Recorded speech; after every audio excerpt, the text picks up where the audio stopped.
At 18, my stepbrother had me committed. Cure yourself of loving anyone else, he whispered, and I'll bring you home. 8 years later, I was his perfect monster, his devoted wife. Then his long-lost sister appeared at our door, and he sent me a single text, don't touch her. So I smiled, slid a knife between her ribs, and replied, forgot. Darling, I'm your only sister. And your only love. At 18, my stepbrother, Damien, had me committed. He wiped my tears away with a gentle thumb, but his voice was glacial. Cure this sick habit of loving anyone else, he murmured, his breath ghosting over my ear. Admit you only love me, and I'll bring you home. Over the next 3 years, I received 6 packages. First my boyfriend's legs, then his eyes, then his hands. I received them even after I told Damien and had finally fallen in love with him. On my 21st birthday, the final package arrived. It was the head, and I smiled. A genuine, heartfelt smile. I walked out of that institution and married Damien on Blackwood. We had each other's names tatted over our hearts. For the next 8 years, I mandated that our company's 30,000 strong workforce be exclusively male. We own no female pets. Not so much as a goldfish. Damien was delighted, until a young woman showed up at our door, claiming to be his long-lost sister. You're just the placeholder, she sneered, her eyes raking over me. How long are you going to cling to my brother now that I'm back? A moment later my phone buzzed. A text from Damien. 3 words. Don't touch her. I laughed. I slid a knife into the girl's chest and texted him back. You seem to forget, darling. I'm your only sister. And your only love. Outside the operating room, Damien slammed me against the wall, his eyes a raw, bloody red. She was no threat to you. Why did you have to hurt her?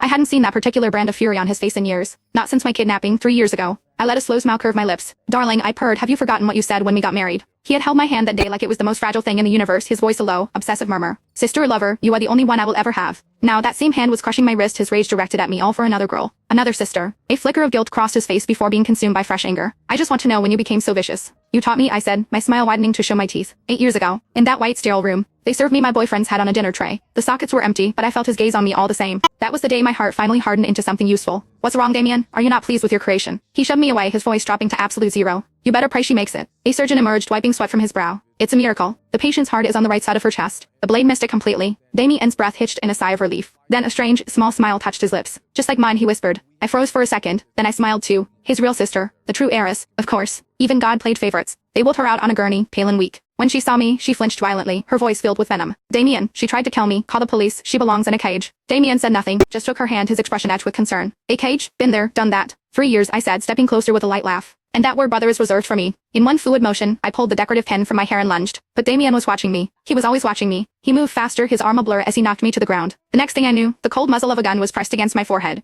I gave you one chance, he seethed, his face a mask of fury. Don't test me again. I was still processing the shock when the world went black. I woke up in our mansion. A prisoner. But no one dared lay a hand on me. Damien was a monster, but he was my monster. He never allowed anyone else to touch me. It worked to my advantage. I found a shovel in the garden shed, dug a deep hole, and stood in it. I took a selfie and sent it to him. You have 10 minutes to get here, or I'll have them bury me alive. I watched the second hand on my watch. 9.5 minutes. A supercar smashed through the estate gates. Damien leapt from the driver's seat, his forehead bleeding, and sprinted onto the lawn. His staff was frozen in terror. But the hole was empty. In its place was a freshly covered mound of earth. Damien's body went rigid. Where is she? He roared.